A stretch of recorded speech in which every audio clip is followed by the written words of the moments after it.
from the J.C. Newman Cigar Studios in the great state of New Hampshire and the Gurkha Cigar Studios in fabulous Las Vegas, Nevada. Welcome to the Smokin Tabacco Show with your hosts, Matt Tobacco and Kevin Acuff.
And I want to say make sure I get this right. It's Carioni.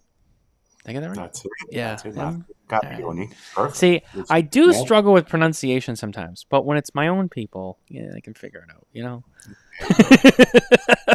It's in the blood, one way or another. It comes back to us, isn't it? That Italian, it's always an Italian in one way or another. But no, what a pleasure, Matthew. Likewise, I've been meaning to have an opportunity to get to know you better, to get to know and hear more what you do. What you've been doing is what I've heard is fantastic. What I've seen is fantastic. I've seen the guests that you've had in your show are far more interesting and far more illustrious than myself. But anyways, it's a pleasure. It's a pleasure to be here, and thank you for the opportunity. Oh, thank you for the time. I appreciate you being here too. And I know that you've done a couple of different things, and you're in the past, and kind of done what you're doing now. And I know we'll get into all of that.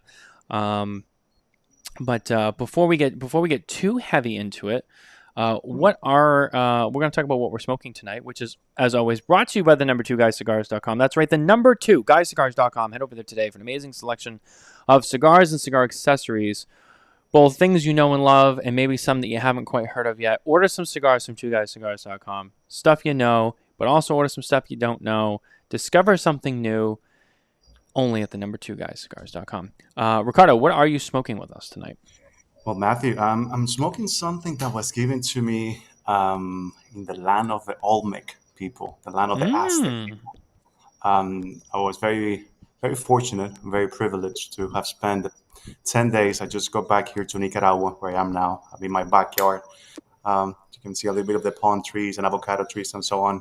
But I'm smoking a Casa, they say Casa to Rent back in Mexico, and in most places, I guess Casa Turrent. Turrent is the last name of this.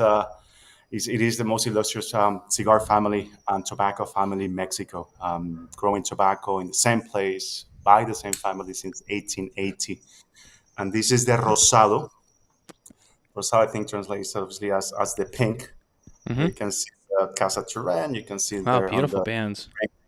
beautiful piece of cigar.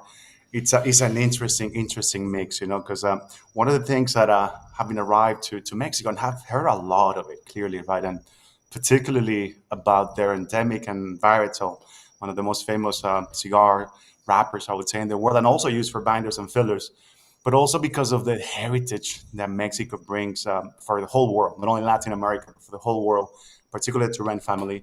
But they also grow fantastic Habano seeds, different kinds of Habano seeds that they brought into Mexico, and they've actually adapted, learning with great help from brilliant geneticists, Cuban geneticists, so Melio Spino and great others from around the world. So they created this rosado. If you smoke it, it's quite delicious. It's a very easy smoke. I do like cigars with good body and very good strength and great complexity. Nicaraguan cigars particularly. But I have to say the blend that they've been able to create, bringing again some of the tobaccos from different parts of the world. This one has a lovely. It's a Habano Mexico San Andres as a wrapper. The binder is a Criollo, Habano Criollo, but also grown in San Andres. And then the mix basically has the Criollo, has the Habano, and also Habano 2000. So it's a Habano seed varietals grown and developed in the great country of Mexico. So Wow. brilliant initiative. And again, yeah, I think Mexico. I couldn't bring something better than this. I brought a few other things. I brought Te Amos and others, but this one is the cigar that I chose for tonight, my friend. Well, very awesome. Thank you for choosing that one. And it's funny, talking about Mexican tobacco. It was a little side note here. I'm not sure. How old are you? Well, I was born in '81, so I'm 43. I turned 43 now in October. So you're a little older than me. So you might remember, but there was a time, as I'm sure you at least know, when Mexican tobacco was like taboo. It's like, oh, you don't say Yeah. that, and now it's like, oh yeah, we use Mexican tobacco, but so it's funny, it's kind of funny how times have changed. There was manufacturers who were using it and they wouldn't admit it, and then there was people who made Mexican tobacco, used Mexican tobacco, and it was funny. It was one of those things, and now it's one of some of the most popular stuff that actually gets used today. And again, it's funny how these things happen. It's funny how things change. Indeed. Indeed. And I can see the resemblance in many ways in the history. I still recall getting to, at least for the European side of things, right? I remember first time I moved to the UK, arrived in London, then I went up north to Sheffield, and I tried to get some Nicaraguan cigars. That was in 2007. And I was asking for Nicaraguan cigars at the cigar lounges in the UK. And they were looking at me like, why would you want a Nicaraguan cigar? That's dirt. I mean, and they would have them at the bottom left, the last remaining spot they had in the humidors. And it was just treated like something that, not even the second, the third, the last thought you would have if there's nothing else you wanted to smoke. And Hmm. I'm talking about padrones being kept at the Yeah. very bottom.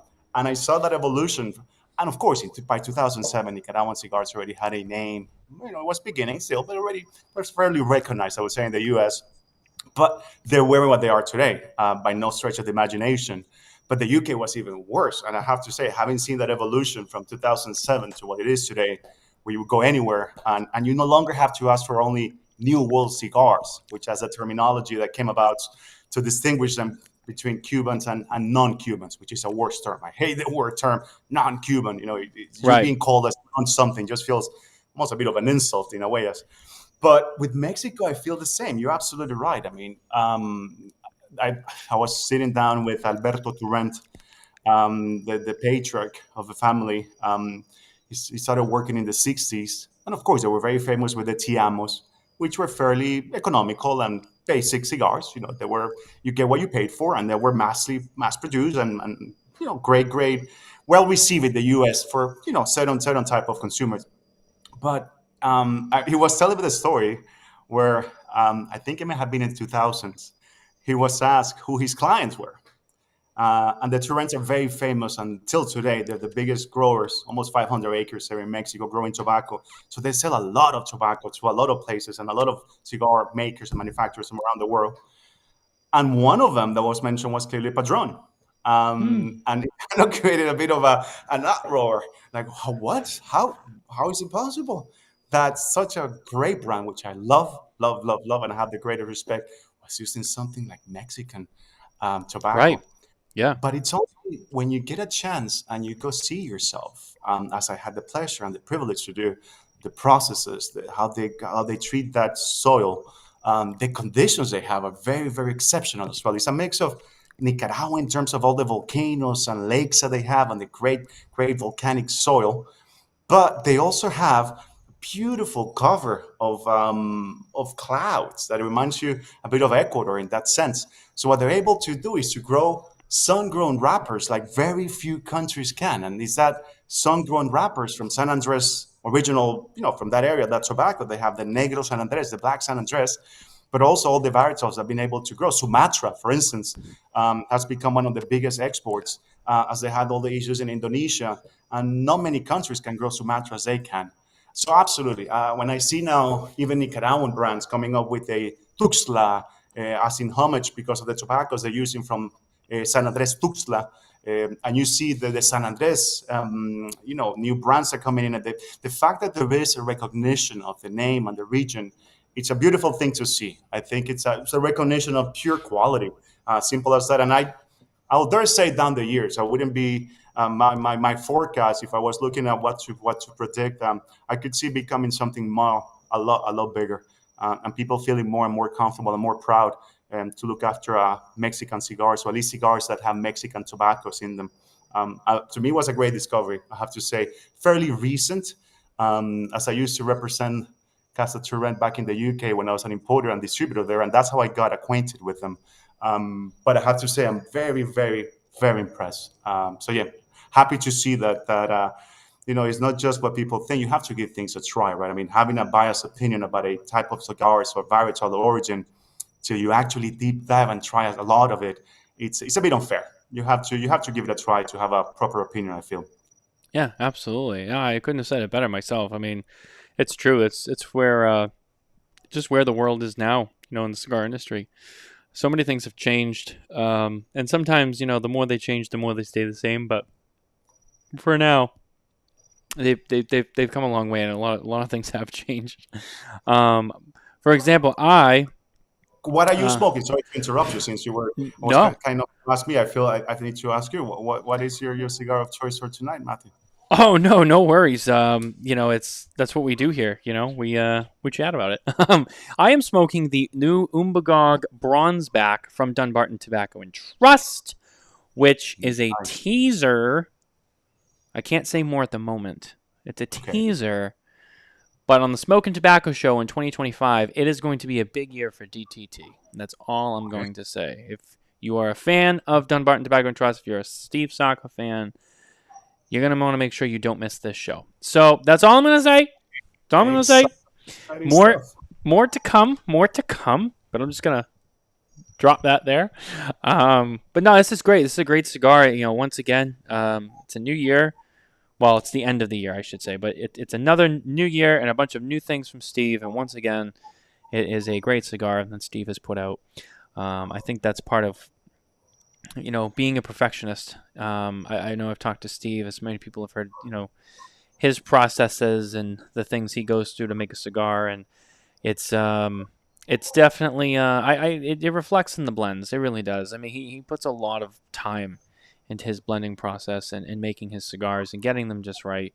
And I know he's never fully satisfied, but when whatever goes to the market, it's always amazing. So just a huge shout out to Steve and everyone at DTT. Very, very, What very, very excited. I have to agree with you. I think Steve, I think Saka, it's a Mm, genius. He's one of mm. those, and like every genius, and he's like Marmite. Some people love him, some people hate him. But if you have love and passion, you really enjoy good cigars that, like you said, there's a lot of thought behind them. There is really something that he's trying to convey. He's not just doing a cigar because the market is asking for it. It's going beyond that, and that's the kind of cigar maker that I have the greatest respect for. He's brilliant, absolutely. Things that I smoke from him, I highly enjoy them. And I have to say, the partners that he works with in terms of manufacturing, the factories that he chooses as well, are exceptional. From Joya de Nicaragua, which I still recall, it had been a couple of years ago, maybe a year or 2 years ago, one of the visits to Joya, the box of cigars that was given to me as a present as I was leaving by Juan Martinez, was actually a box from Steve Saka, a sobremesa, that I Ah, believe was manufactured at Joya de Nicaragua. And the fact that Juan didn't give me one of his Joya de Nicaragua cigars, because he knows I've been smoking everything from Joya for many years. I'm a proud mm. Nicaraguan. When it comes into Joya, anything that comes out, I smoke very heavily and Great enjoy it. factory. Great Absolutely. factory.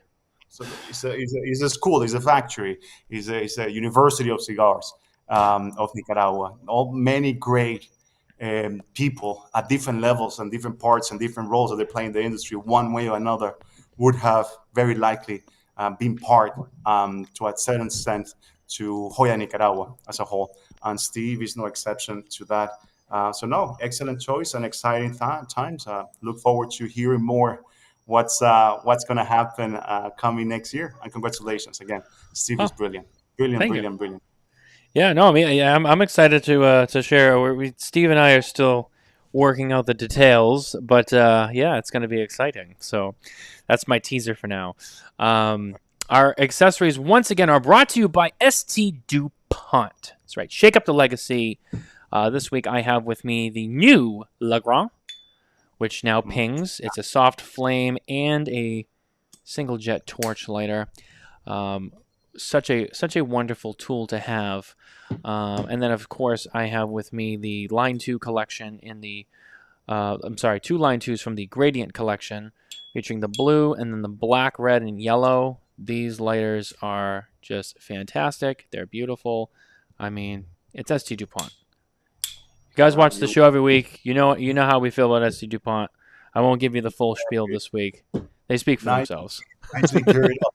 You got the goodies. Those are fantastic products as well. Great people. Brilliant, brilliant. Now, let's talk a little bit more about you. So, it's funny, before the show, we were talking, about your wife. So your wife's from Boston, which is because, I live in New Hampshire now, but I grew up, just outside of Boston, which was funny. And we talked about some of the towns and stuff, and I know where they are. And I thought that was really cool. And when you had mentioned it, I was like, oh shit. Oh yeah, that's my neck of the woods. And then you lived in the UK.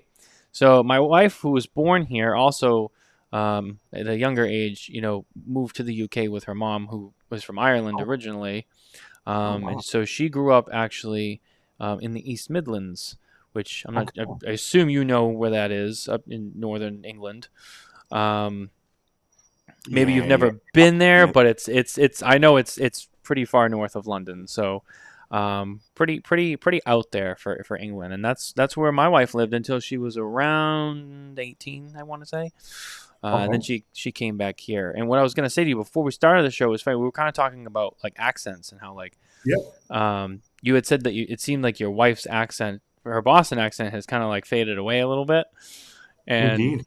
And it's funny because my wife was born here, but then my wife also spent a lot of her younger years, growing up in England. And I met her obviously years later. And it's funny because I've asked her like, oh, well, did you have an accent? No, I didn't. And then everyone's like, yeah, she did. When she came back. and it's funny because her family has come over here to visit, and I've met some of her family from England, and it took about like 3 hours, and I started to hear it coming out, and I just remember I was with her brother, and I was like, oh, and he was like, I told you, yeah, it comes back. It is funny with accents, absolutely true. But indeed, when I met her, I couldn't pinpoint where in the States she was from. She had this kind of mixed accent, mostly Southern, if anything, sounded like, rather than Northeast. But it happens to me. Look, I've now lived 25 years outside of Nicaragua. Left when I was 18 years old. Lived in 7 different countries. The majority of the time in the UK. So there's about maybe 13 years in the UK. And even in the UK, there's very different accents. First city I got to was Sheffield, in Yorkshire. The folks from Yorkshire have an accent that is really beautiful, but really hard to catch and to understand at the beginning. Very warm. They're very warm people. And I remember the first time people saying hi to us and started rambling on, and I would look at my wife and say, like, what are they saying? I'm not. It's your native language. She said, no, I have no idea what they're saying. But what I do find is true that, of course, you kind of adapt to where you go one way or another. Your accent, it changes, evolves as a human. It's just part of nature. I think it's very hard to always keep the exact same accent, especially if you're not surrounded by people that speak with the same accent. But when I come back, as in my case now, every time I would come back to Nicaragua, particularly in the last few years within the cigar industry, after a couple of days, I could hear it coming back, and the way, the expressions, it's all there. It's like a muscle, right? Once you exercise again, it starts getting in shape. It just stays there with you. You don't completely lose it, and eventually starts coming back. So now that I've been here based since now August, I'm back full on, I think, Nicaraguan mode with a bit of a clearer enunciation sometimes if I'm speaking with non-Nicaraguans, because once we go amongst ourselves and speaking with our own slang, it's hard to pick up, even for native Spanish speakers from other countries. It's very difficult. It's one of those languages, both English and Spanish, right? There's such a broad spectrum of populations and geographies that speak our languages that from Australia to Ireland to Scotland, you Yeah. go to Glasgow and you even doubt what language they're speaking just because it's so hard to, and it's so unique and so nuanced. But yeah, accents do come back, and it's something that it's interesting how sometimes people feel that it's being less of your country or you're being less nationalistic in a way when your accent evolves, but quite genuinely, just human nature. We are, I think, built up to adapt to conditions. And if people are not understanding what you're saying, you might as well find a way to make them understand it. And it's you have to change. You're going to their country, so you have to adapt Yeah. rather than them coming to their country. As it happened today, so funny. I was coincidentally, I was at the airport picking up my wife, who was coming back from Dallas, visiting her family, who moved from Boston to there. And I'm sitting here waiting for her, and these bunch of American people from the U.S. come in, and they start rambling on in English to this girl who's selling at a stand.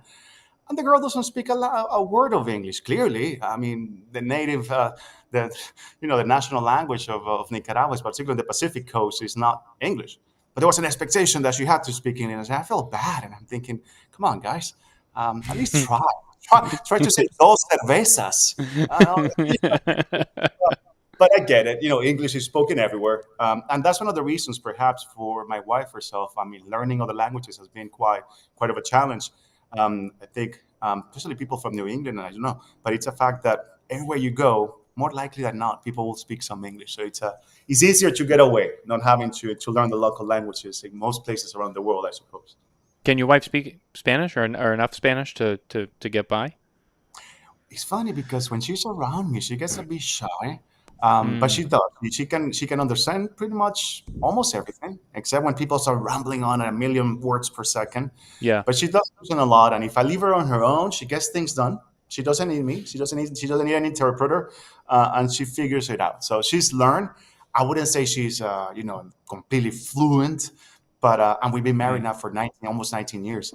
But still, she does okay. She's figured it out. Oh, that's good. I mean, at least she's picked it up enough. I mean, and I I've been trying to get better with Spanish for obvious reasons, many obvious reasons. But yeah, that's the thing with the native Spanish speakers is, you guys. I thought some of our people talked fast, and then I started to meet people whose first language was Spanish, and I was like, this is why it's very intimidating to try to learn Spanish. I don't know how you guys can talk fast, and it's hard.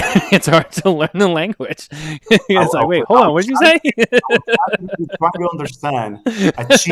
People from Chile speaks the fastest Spanish of all. Really? Okay. Really, really at their own typical pace. I sometimes struggle a little bit. I have to be really, really focused on what they're saying. But you're right. It's tricky once we get amongst ourselves. And sometimes it's easy to forget that others don't. I wish I could speak Spanish and speak it as fast as you guys. Like that would be like I'd be like, yeah, I made it. I can like speak Spanish and fast. That's all that matters. That's one of the neat things about Spanish, that even if you pronounce it in a different way, perhaps not in the way that it's supposed to, it doesn't completely most often that doesn't change completely the meaning of words, right? Or what you're trying to convey. But you try to do that in Chinese, you could really get in trouble because it's such the pronunciation is so essential to the meaning of words and what you're trying to say in Chinese that it can mean completely different things. And the pronunciations are really hard. At least with Spanish, a little bit more forgiving.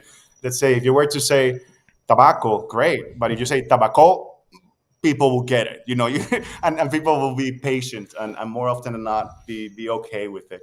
You see, I love the fact, since I joined this industry, that it's the first time that actually speaking my language, my native language, is a helpful thing. It's a desire thing, due to the fact that that's where premium tobacco primarily is grown, and most cigar makers are based. And so it's a language that's a part of the cigar industry that we love.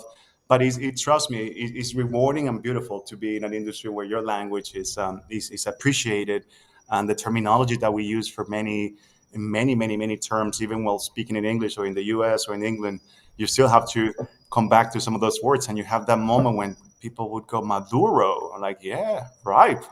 Maduro, that's what it means. So it's all these things that I love. That Spanish is such an important language in Spain and in Latin America for the cigar world. Yeah, and it's fine. I started to like. I always knew like a lot of stuff was in Spanish, but then I started to figure out like what words mean, and then like, and it's kind of like it's simple, but when you actually sit down, and you translate it, and you like think of like names of cigars or whatever, and you're like, oh yeah, I guess that's what like Oro Blanco is just it's white gold, right? Because it's Yeah, Oro is gold, and you have like Oro Oscuro, which is usually black gold, if I remember correctly. that is correct. Yeah. Right, yeah. So like you start thinking about it, like, oh, it's when you and then when you translate it to English, you're like, oh, that's so simple. But like when you hear it in Spanish, it sounds so much better. And it's sometimes I've seen some, and then it becomes challenging sometimes with certain brands, right? Because of the family names that are involved when people are trying to pronounce them. And I've been in situations with cigar makers trying to come up with names, and ourselves even trying to come up with names with some of the brands that we used to make with our company in Spain and even in the UK. And there were names that we loved, but we knew there was no chance most people would be able to pronounce it, let alone eventually say, okay, what does this actually mean? But even the pronouncing of it can be really tricky. So most of it tends to be terms that are somewhat easier, that doesn't have a lot of R's involved, like ra ra ra, that then it becomes really hard for people to say. But it's an interesting fact and an interesting factor in everything that involves cigars, right? The prevalence of the language, especially when it comes into production terminology, right?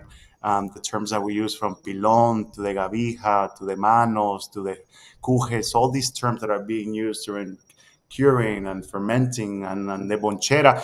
But a lovely one I find is when you actually mix the languages, right? Like bonchera or bonchero or rolero. Clearly, that comes from the English bunching, rolling. But it just became a thing that they say rolera, bonchero. So it's nice when also you see both cultures coming together, both languages coming together, and creating a terminology that it's new and unique to our industry. Yeah, yeah, and it's it's funny. So you're talking about you being in the industry. I know before the show we were talking a little bit about some other places you've worked, and you've worked outside of the cigar industry. But how long have you actually worked within the cigar industry? Look, it's not that long, quite genuinely. I think I've been very fortunate with the people that I've worked with and the positions that I've been with, that it's been a very, very fast pace and people who've been very, very willing to teach me.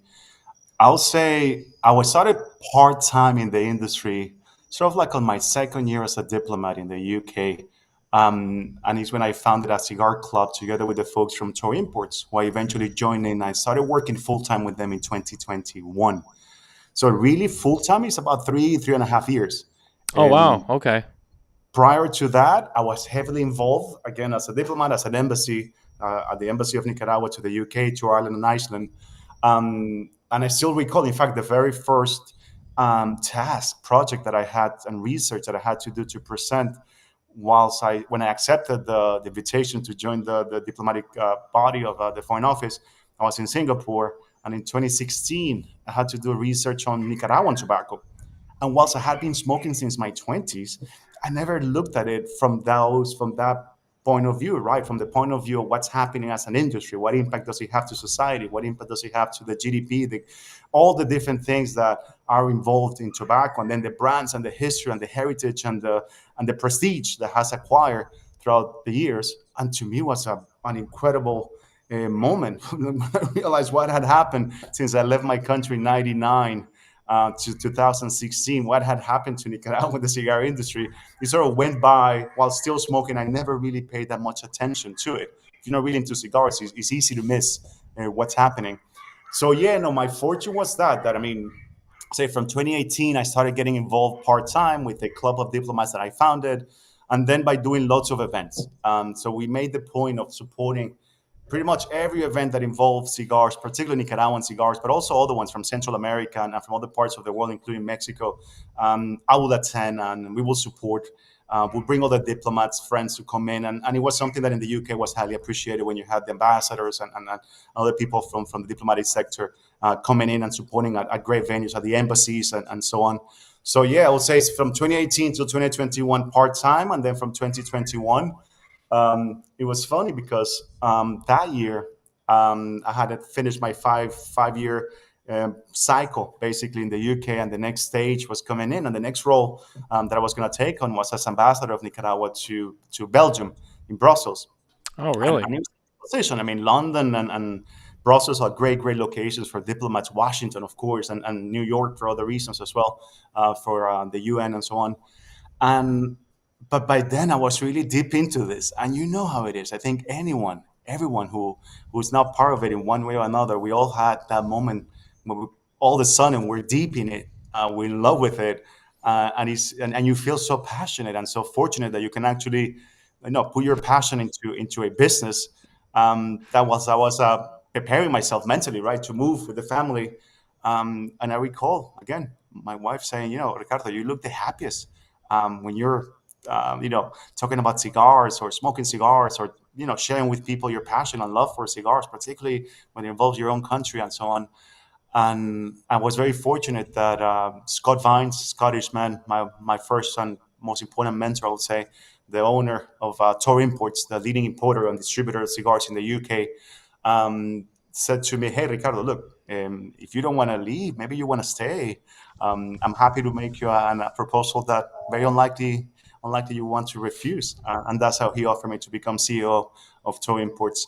And yeah, and the rest is history. But it's been like Oh, dog years. I think it's once you have an opportunity in the industry to import, distribute, and sell cigars from an interesting, broad portfolio of brands from Nicaragua, from Honduras, from Dominican Republic, from Mexico, and the openness that all of the cigar makers, all the growers, and all the brands very generously gave me, allow me to really, go deep, and they open everything up to me to be able to absorb.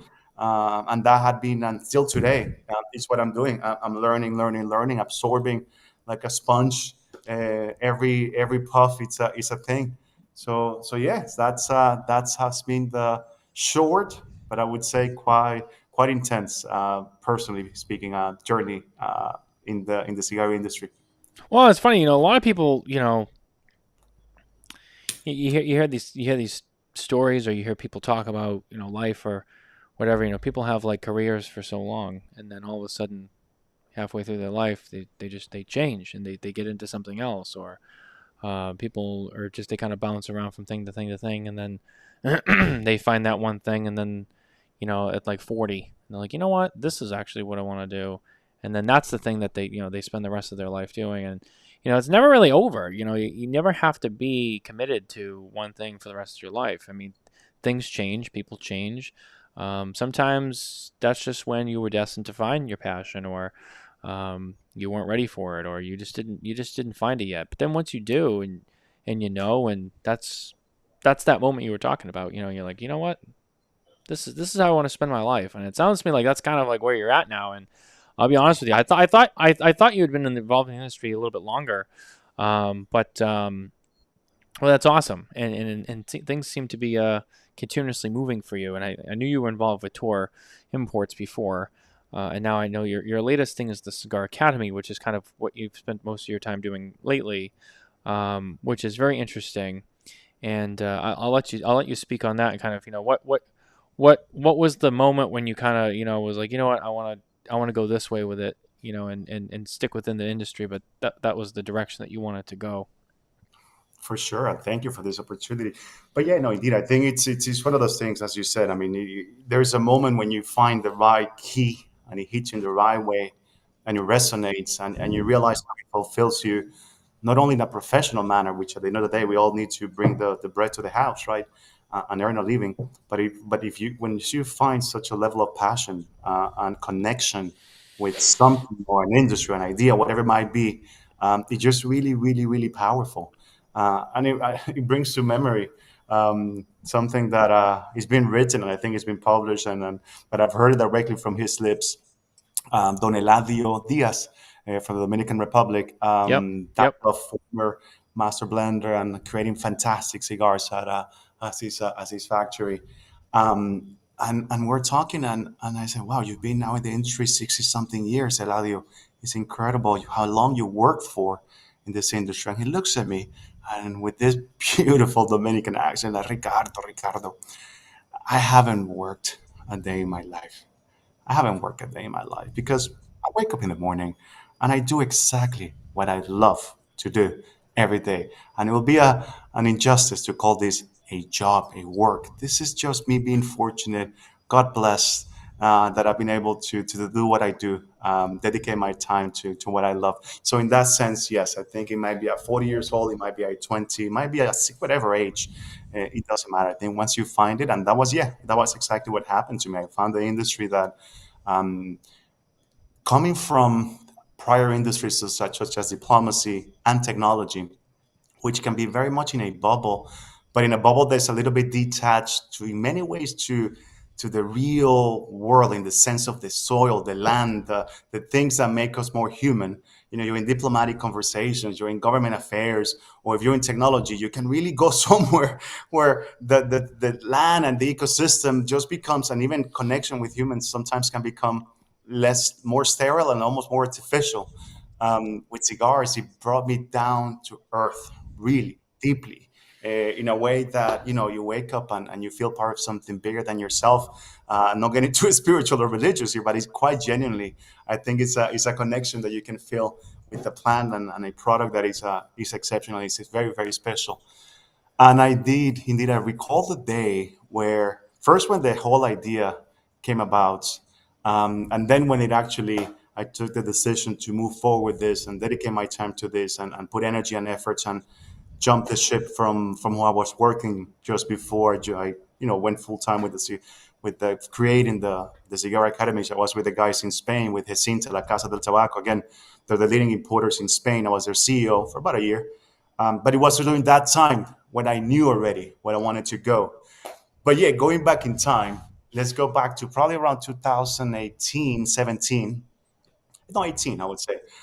And I was going back from a diplomatic event in London, from Mayfair area. I have been the embassy of Japan. I think that it's almost across from the Ritz, the London Ritz Hotel, not far from St James's, where a good number of cigar lounges are based in London, from the Davidoff store to JJ Fox, very very iconic venues from around there. And I'm getting home across from Hyde Park, very famous park in London, and there's Yep. a beautiful beautiful cigar lounge there in a hotel. You may know, some people may know, it's called the Wesley. It's interesting. You go into the Wesley, on one side of it, you have a giant, beautiful painting of JF Kennedy. On the other room, separate to it, there's a huge, beautiful painting of Fidel Castro. So you get to pick. They don't have issues. Don't mingle, but you have it. Everyone has their own thing. But the point is that I go there with my little Nicaraguan pin, diplomat coming in. I say, hey, do you have some to the man, Italian, of course, a sommelier. Most of them are Italian in London. Seem to have great palate, I suppose, and a great finesse and suave attitude about Yeah. selling cigars. They were like Roberto or Carlo, so Ricardo. And I asked Christian, in this case, for some Nicaraguan cigars. And he says, look, no, I only do Cuban, sorry. I said, okay, fine. All right, no worries. Just for the heck of it, I come back the next couple of weeks later with the ambassador of Honduras, who was also the dean of the diplomatic corps there, of the Latin American diplomatic corps in London. And I said, hey, do you have a cigar for His Excellency from Honduras? Nah. And it almost became a habit, right? Going back again and again. Eventually, about a year or so of doing this, coming back, and eventually he changes jobs, this gentleman. And I find him again, and he sits down with me for a bit. And he tells me, look, Ricardo, I'm going to be frank with you. Why I was not selling anything but Cuban cigars whilst I was in charge of deciding what cigars to be sold at that venue. It wasn't really because of lack of interest, because there are many people interested in you would say your cigars, as in your portfolio or cigars from your part of the world. And it wasn't because there wasn't a economic or marketing need. It was very simple. He said, look, I have a reputation as one of the most well-known sommeliers in Habanos, Cuban cigars. And when I wanted to learn about Cuban cigars, Habanos came in with their importer in the UK, Hunters and Franco, and they showed me the way to train and get certified at the highest level in terms of the knowledge of the cigars that I was then selling. So today's my reputation, he said. What's on the line? People know me for this. And here you come with all these different brands from all over the world. And but you're not really and you have presentations and books and different websites, but it's all scattered. There isn't really one single program comprehensive enough that you could tell me, look, this is how you get your black belt in New World cigars. And I thought, thank you. I say that's absolutely genuinely honest, and I get it. And you're right. Even for me, I mean, and then when I started working at Toy Imports, I came into the same sort of situation where I was trying to come to educate and train my own sales team, going to all the cigar lounges, and you could do it in person, right?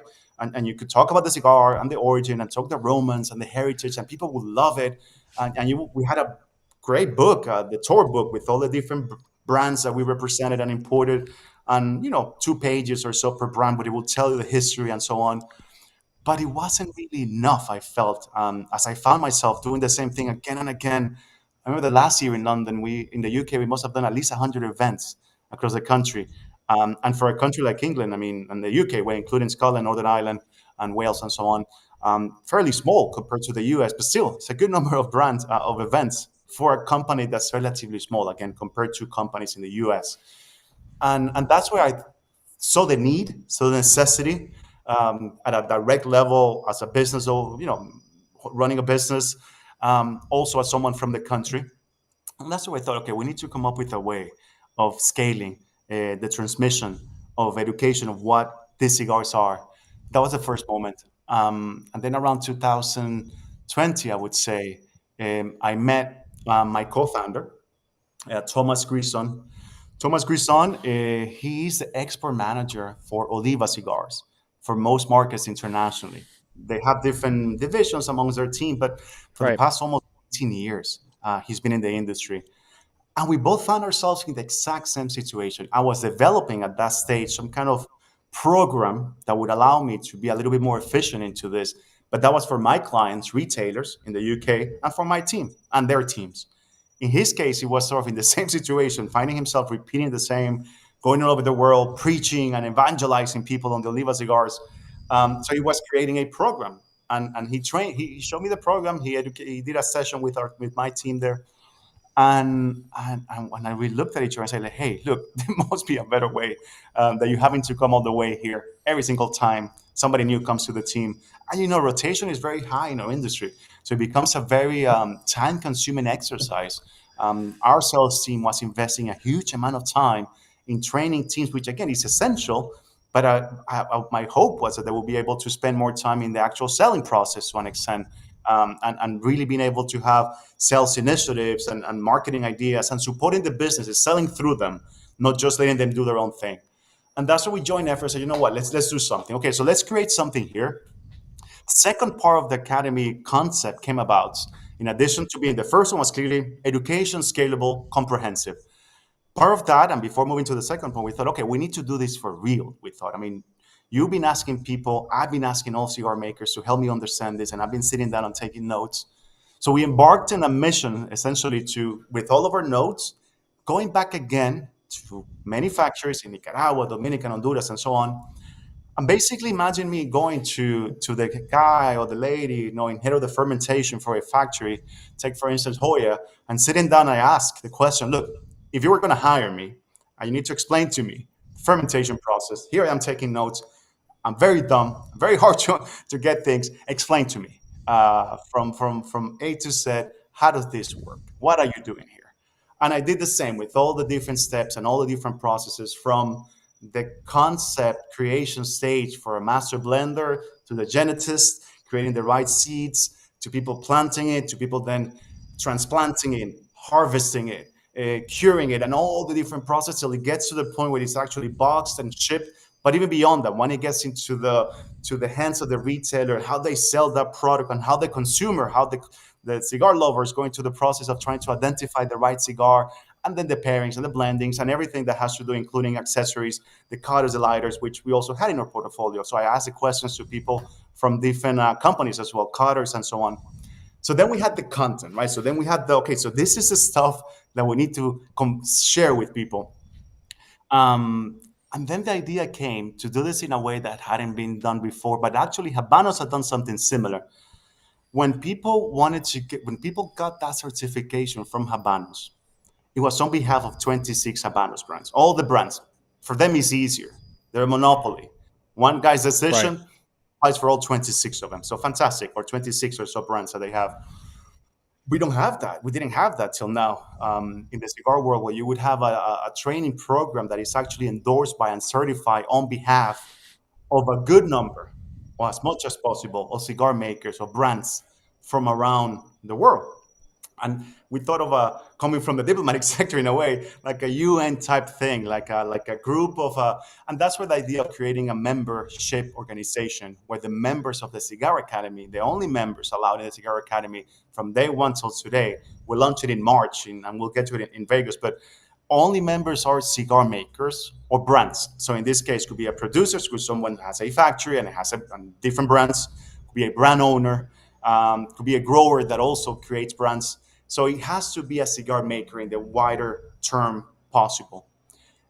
So that created that group of cigar makers that endorse the degree, the certificate that's issued to students who complete the whole course. So we had already the concept that's going to give us a seal of approval. And what I think is the USP of this program, again, is that it has that endorsement from some of the leading brands from around the world. We had the curriculum. We already had kind of dissected it and how we wanted it. 14 modules from seed all the way to smoke. Then the third part came in, and that was the technology. Again, we figure how are we going to be able to put this in a way that, first of all, is preserved for as long as technology and the internet's out there and people can access things digitally for eternity or for as long as it takes. And that's what we found. And also something that new generations as well as current generations could easily be able to process and dissect and digest from their phones, from whatever device they have. Or if they want to print them out, it can be printed and it can be read on paper if they wanted to. And that's where the platform that we found, which interesting enough was the same platform I had been exposed to as a student at the University of Manchester. And then I realized it was also used by University of Cambridge, Penn State University, the government of California, and it's called Anthology, Blackboard. Fantastic, fantastic platform to be able to do hybrid education. So the kind of programs that you can do on your own, or it can be combined with virtual lectures, or it can be combined with in-person assessments and workshops. And that's exactly what I had done as a student. So I knew. So we found the right technology. We had that. We put all the things together. It took us about 2 years, this process. Since we met, we realized we were trying to get to the same point, till the point that it was ready.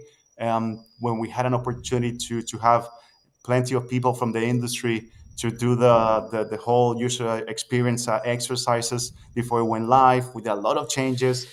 And it wasn't easy. Trust me, probably the hardest thing of all, and a few cigar makers told me this, and said, look, and we all know this, every factory has its own flavor, has its own nuances, its own slight changes to the processes. And perhaps the first time someone would go and see 5 factories, say when they go to a cigar festival in Nicaragua or the Dominican, at the beginning, you don't see them as clear. It's not as apparent to see these differences. But once you go for the 5th time, you start realizing how each one has a slightly difference in fermentation, in the curing, and then from country to country, and then the variety of varietals. So the process of blending, it varies from one individual to another, from one company to another. So there's all this variety of ways. And I still recall with the first time I went to a factory, the first factory I visited in Dominican Republic, I was very fortunate. It was a Fuente factory. And I remember, I think it was Jeremiah, who actually, Marifel, who gave me the tour that day and spent time with me, and we chatted a lot. And I remember being told, look, Ricardo, each factory has its own sazon. Sazon in Spanish is its own seasoning, and it's like their own flavor. And you Very realize true. that over exactly. And that was the hardest. How can you condense? How can you put all the different ways of doing it in one program? And to be fair, we haven't. I don't think nobody would ever completely exhaustively be able to put them all at a detail. So what we try to do is to create a more of a mix, one that incorporated, and we do comment in a different text and in the explanations that we have in the videos and in the photo, in the photography and so on. that different countries and different have variants, and the way the terminology that we use in nomenclature for the way we call the viso seco ligero. In some places they add different kinds of names and different parts in the anatomy of the plant itself, the way you measure cigars, and there's all these things that we try to include as much as possible to make students realize that there's plenty of more ways. We invite them to research even more. But that's the beauty of this, because at the moment we have level one, which is what we launch in Vegas at the PCA show in March. Level one, which is about takes 14 modules. It takes about 8 hours, 10 hours max of studying, which again, it's a good level of commitment. You have up to 3 months to do this at your own pace, and everything is there for you to process on your own. There's Okay. quizzes, tests. We organize workshops for groups. So if there's a group, and we've done it in the US and with other organizations in Europe, in Asia, where we would do a first module lunch to get them started, and then we do a middle point to check where people are, and we do it virtually or in person, and then before they go to the final test, which they have to pass. But the beauty of this is that, first, it can change over time. And that's one of the things. Well, once you publish a book, it's hard to make a lot of changes to it just because of the cost.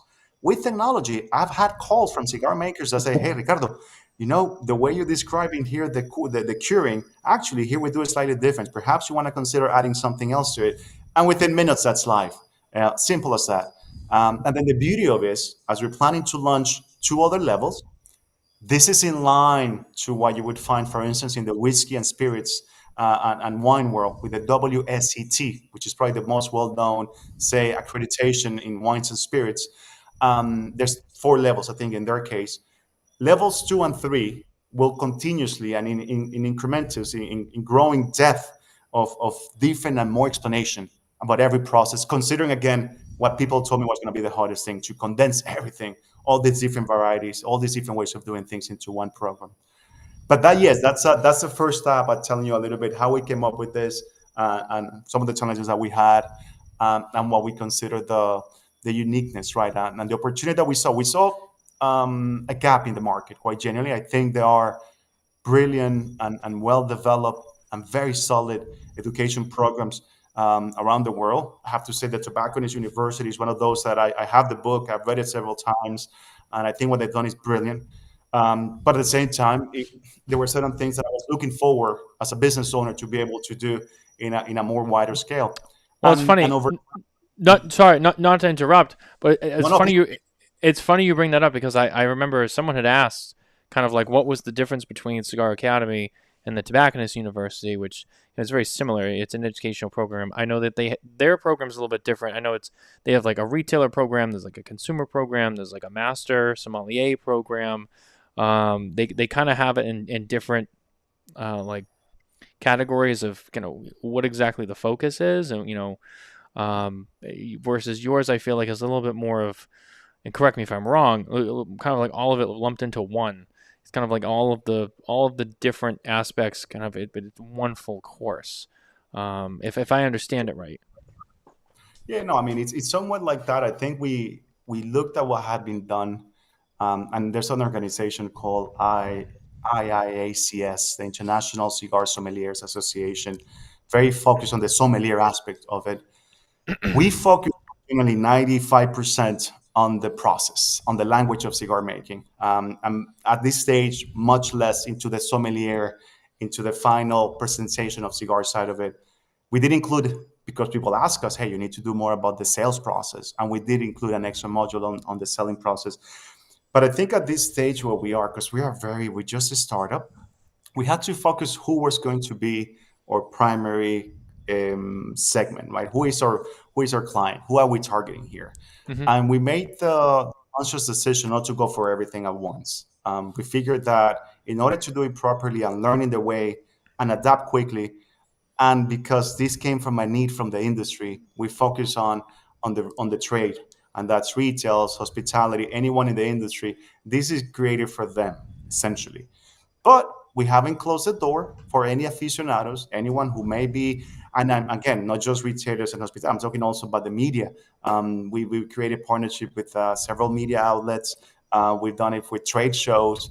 with the PCA, with Intertabac in Dortmund, with Puro Sabor here in Nicaragua. So anyone who's related within the industry, that was our target, right? We said we need to talk to this group. This is our responsibility. This is a product from the industry for the industry first and foremost at this initial phase.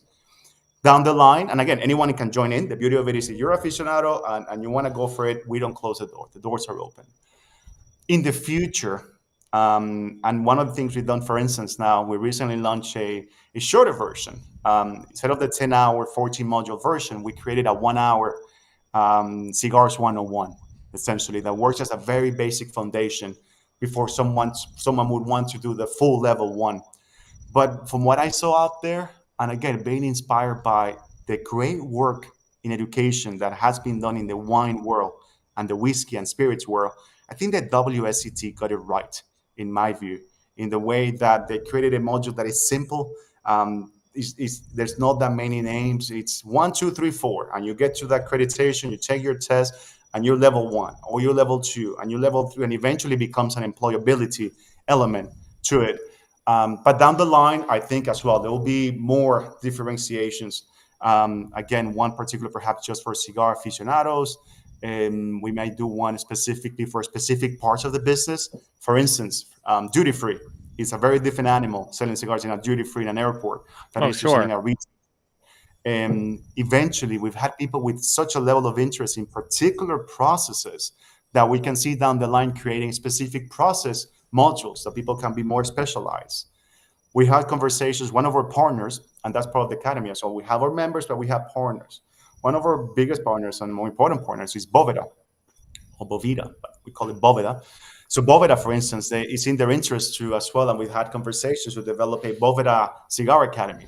So something specifically. So eventually what you would envision what's going to happen with the Cigar Academy because of the technology platform that we have, it's almost like if you go into Netflix or Amazon Prime. You go in there and you have their own Amazon movies and their own Netflix movies.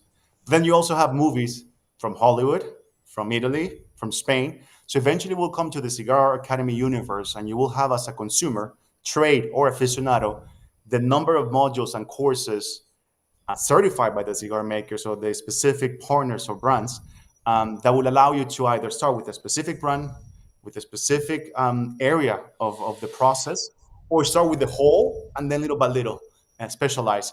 I do feel that the more you give people an opportunity to also be able to dictate to an extent what's going to be the best path to get to where they want to be whilst giving them the tools, I feel like it's a generational thing as well, where learners tend to be more custom to what they want to be, how they want to build that journey. And you can see it at universities. I can see with my own son, he's 18 years old, and the way he's building his own curriculum at university is very much based on his interests and the way he feels he's the most capable of learning whatever topic it may be.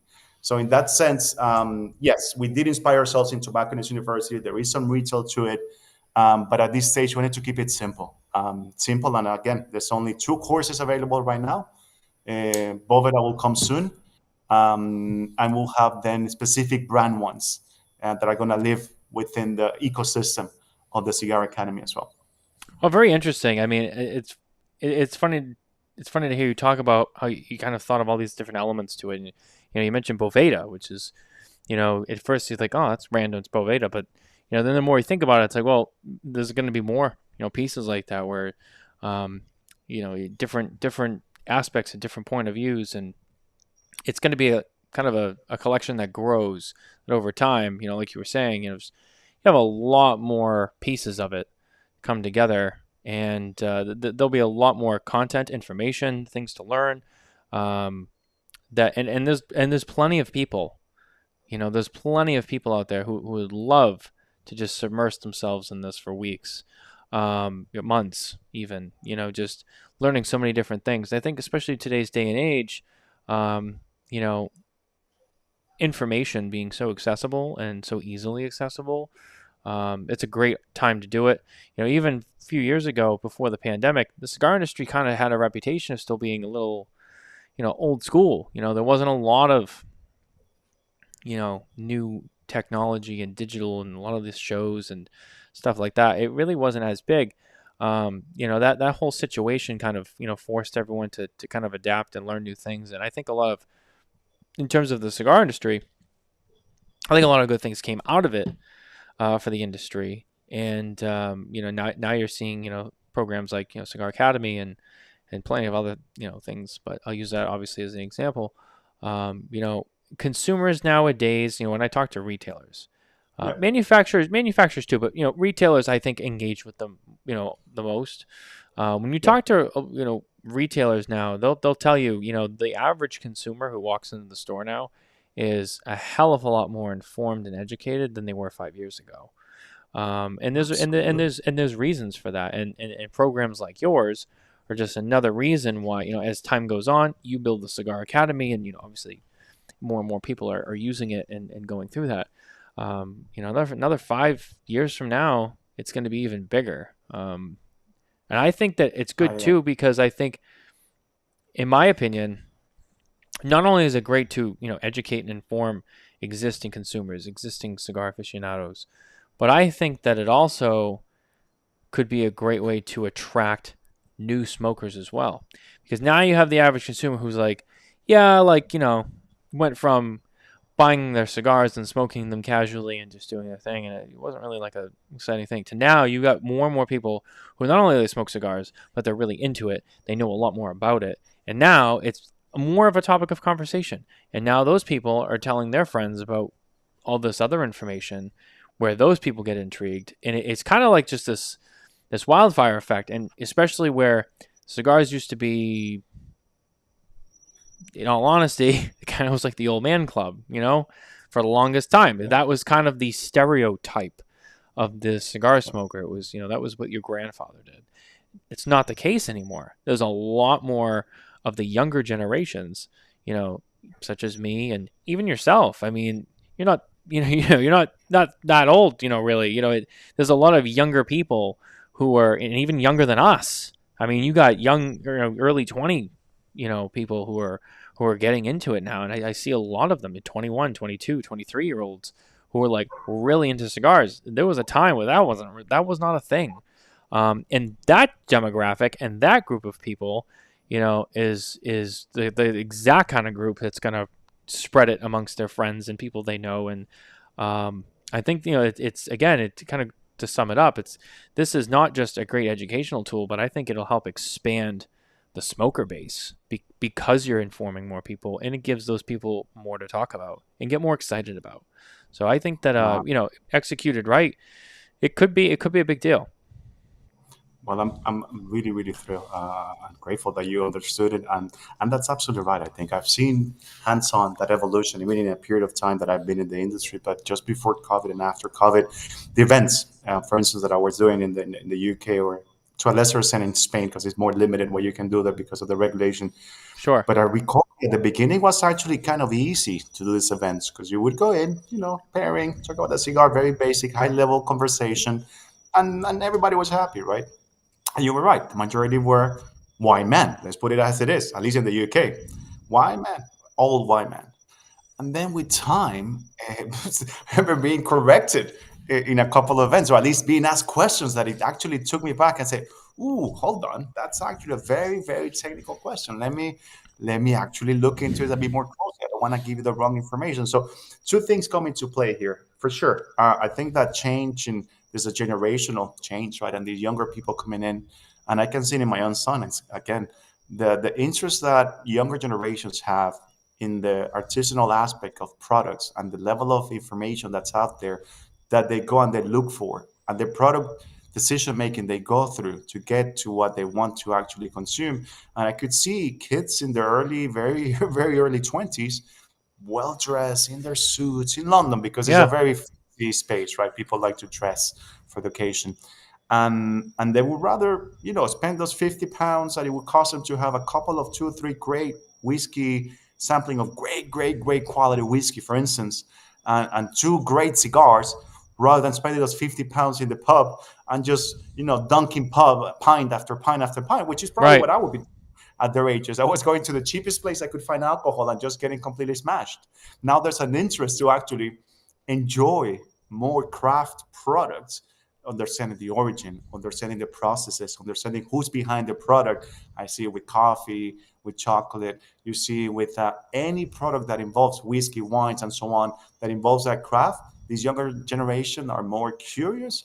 They're more selective. So you have to do it better. You have to up your game in terms of being able to really show them really the artisanality of the product and the value that it has and how unique it is within the whole world of artisan products, cigars specifically. So there was a necessity to do that. It came naturally with technology. It's interesting that again, I when I joined the industry, that's one of the things that completely, even diplomacy is well behind still compared to, say, I used to work with TripAdvisor, for instance. We were talking about machine learning back already in 2009, 2010. AI came a conversation for processing user-generated content already in 2012. By 2012, who was talking about AI in the cigar industry, really? No, nobody.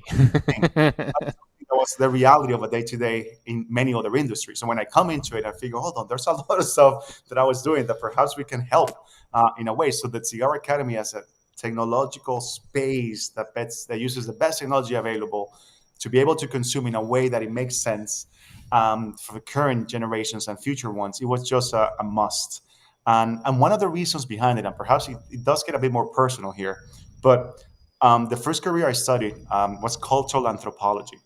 Cultural anthropology is the study of cultures with the purpose of preserving that culture before it disappears. For example, people would go to the Amazonia, spend time with a tribe, collect notes, live like them, be one of them to an extent, although an outsider, try to immerse himself in a culture with the purpose of getting all that culture into a book or a lecture. As an ethnology would be written and then share with people who don't have access to go and live like that anthropologists did.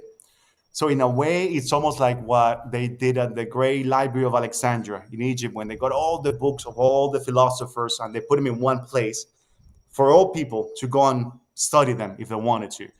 So in a way, whilst I found a lot of younger and a lot of people interested in the knowledge that's out there, occasionally, more often than not, sadly, sometimes I would hear completely crazy stuff being talked about cigars and how they're made, and almost a lie is repeated so many times that it become a truth. So one of the things that we took we did the biggest effort. The content that's written in the Cigar Academy is not Ricardo's content. This is not me writing because I'm not a cigar maker. This Right. is content.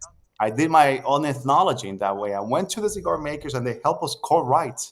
Everything that's there was co-written with someone who runs a factory, runs farms, makes cigars, blends cigars. So it's their words simply adapted in our own terminology to be able to be broken down in a curriculum into educational program and then to be able to be taught.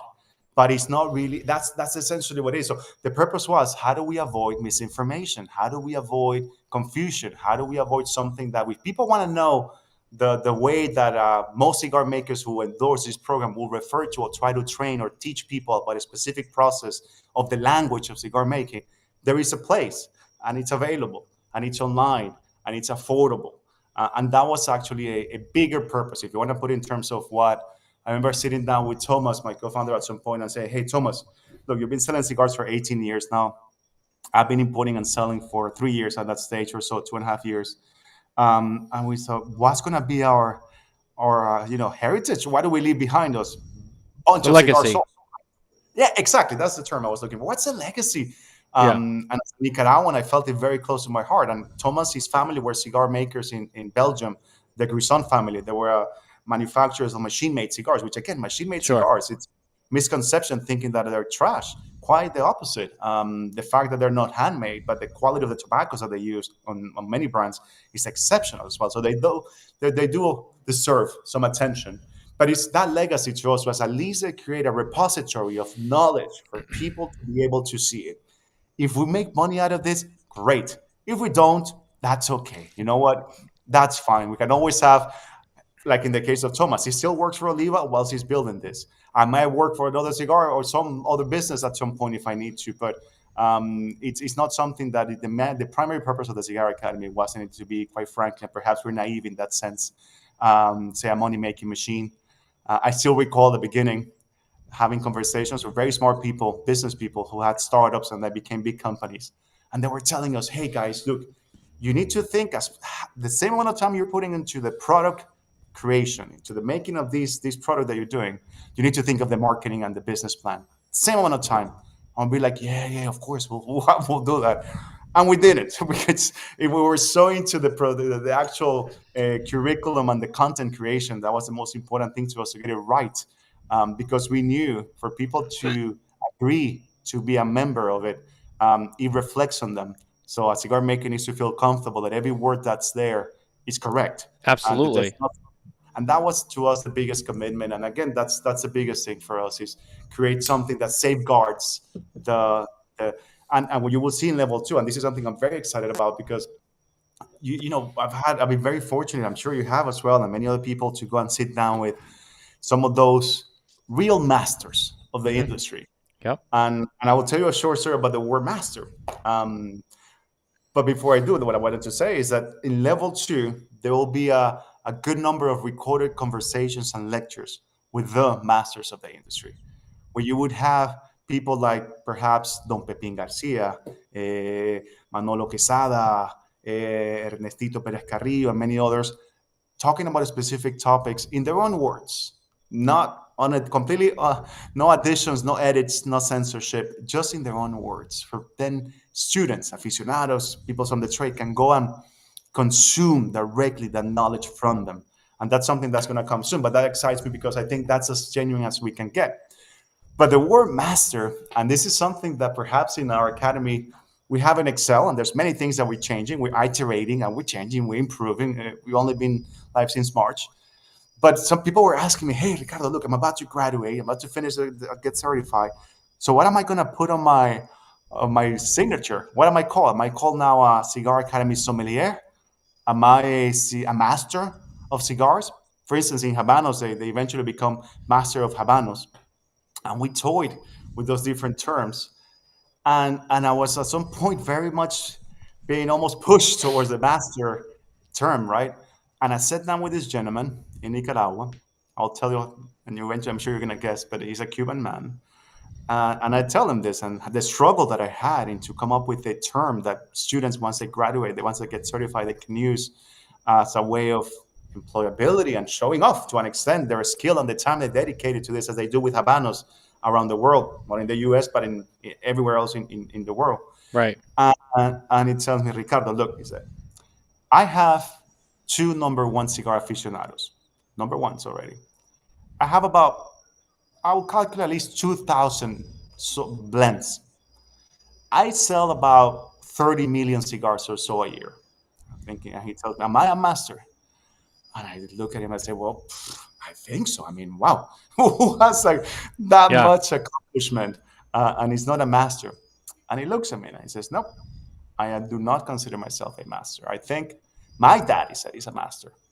And I could probably count with one hand and a half the masters, people who really deserve, and they may not want to call themselves master, but the ones who really deserve to be called master of tobacco. My dad is one of them. And this was Jaime Garcia, who was sharing this his thoughts and his vision and his view on the use of the word master. And that's why we didn't go with it. And we follow again the WSET form. You get your certificate level 1, certificate level 2, and your certified level 3.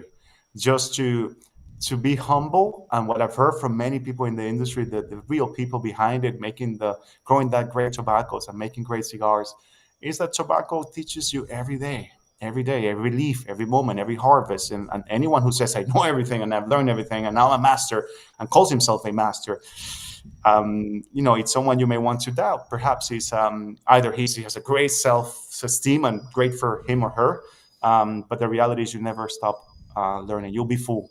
Anyone who says that they learn everything there is to learn. Even if you're working for 30, 40 years in a shop and it's your own shop, there'll be something you can learn. Or something you forgot, or something you want to refresh, and that's why we think continuous learning is part of what's built within the academy, and we highly value, and we'll guard it. It might not sound sexy. You're not going to be a Cigar Academy sommelier, or you're not going to be a master of the Cigar Academy.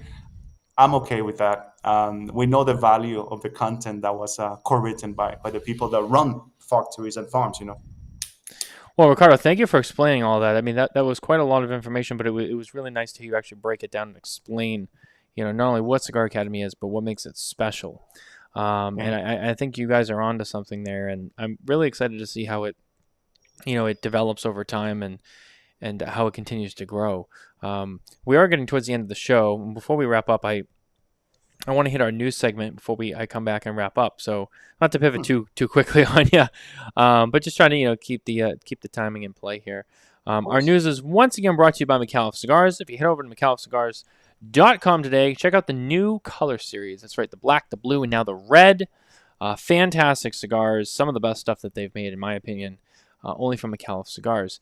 I'm gonna make this kind of short, kind of sweet. We didn't talk about this yet, but another honorable mention is the passing of Jose Sejas, who passed away last week at the age of 74.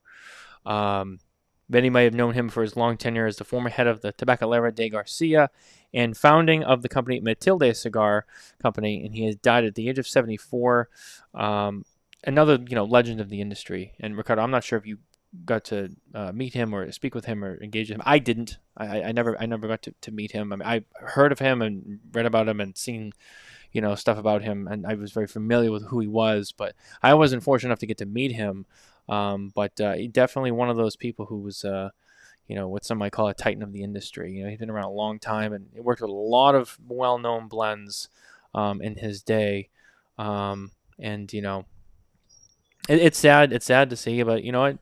It's life. People pass away, and it's very sad. But we have to keep remembering them and keep their spirit alive. And that's one of the things we try to do here at Smokin Tabacco on the show. And when these things come up, is try to celebrate people, and make sure that the legacies are not forgotten. Very sad indeed, and yes, it's a very appropriate and moment to honor him and to send all of our love to their family. Absolutely. Sadly, like yourself, I didn't get a chance to meet him in person. I know the great achievements and all the great stuff that he did for the industry till the day he died.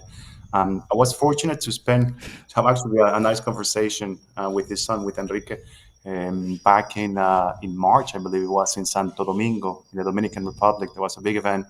It wasn't a pro cigar event; it was something else. We bump into each other, and we're like, oh yeah, I know of you. Yeah, I know of you. And I said, it was one of those things that we hadn't had a chance to have a proper chat. And I love the cigars. The Matildas are brilliant, and the work that they do is fantastic. And his dad, for sure, Don Cejas, was really a titan, a master for sure of the Yeah. industry. So it's sad that we lost him, but like you say, it's a cycle of life, and he continues his legacy through his family and through everyone, all of us who appreciate his cigars and the cigars of their family, of his son, and everyone else involved. So his legacy will live on, and that's the beauty of cigars. That you think of Don Jose Orlando Padron, and you think of Don Carlo Fuente, and the whole everyone that has been before had left, have paved the way for their families and others to continue on. Those are the titans. Those have been the ones that have created really this industry. So no, thank you for doing so. I think it's very important that you did this and that you would take a moment to pay homage and thank him for everything he's done for all of us. Yeah, very well said. Very well said. I couldn't agree more. It's always sad when we get these stories, but yeah, the biggest thing is to celebrate their life and never let the legacy die. And it's so true. The cigars and all of his work, we'll do that for sure. So that was our news this week, brought to you by Micallef Cigars. We are getting towards the end of our show, so we are going to be wrapping up soon. But before we do, I just want to say, Ricardo, thank you for coming on tonight. I really appreciate you being here. This was awesome to hear more about Cigar Academy and get to sit down and have a chat with you for once, which I've been looking forward to doing for quite some time now. And, I wish you all the best. Good luck with it. And I can't wait to see it grow and where it leads to someday down the road. So thank you very much. On the contrary, it's me who is in debt to you for the fantastic opportunity.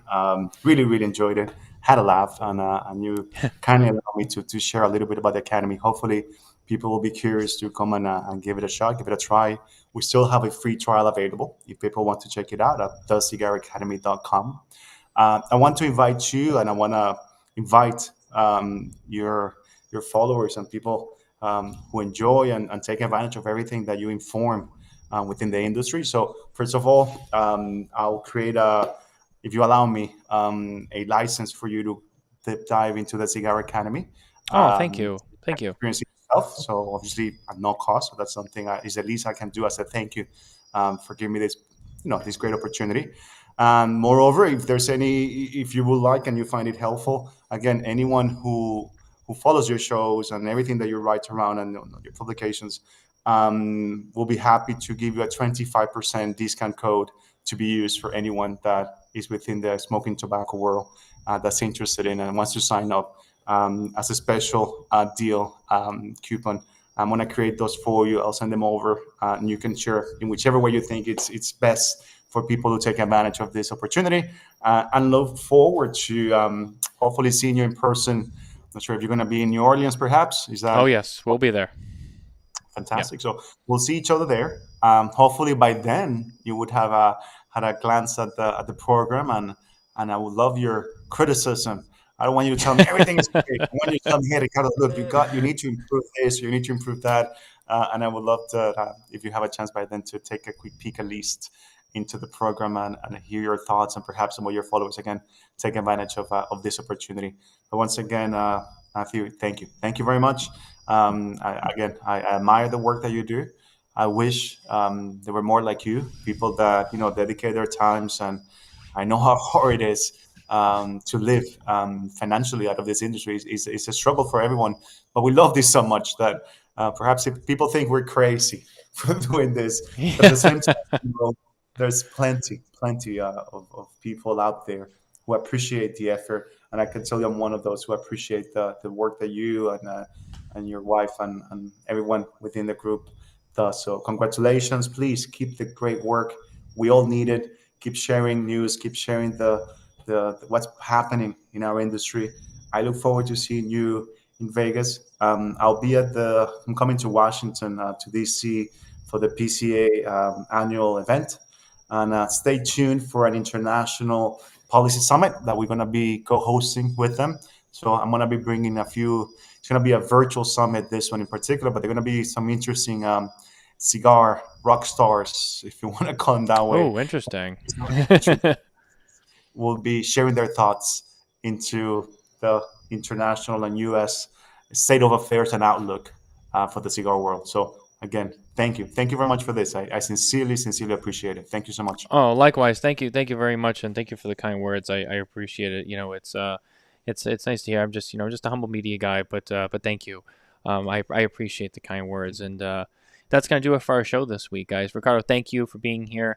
Thanks for watching. Thanks for following along. Head to smokintabacco.com for more news, reviews, and updates from the cigar industry, and we'll see you next week. Take care, everybody.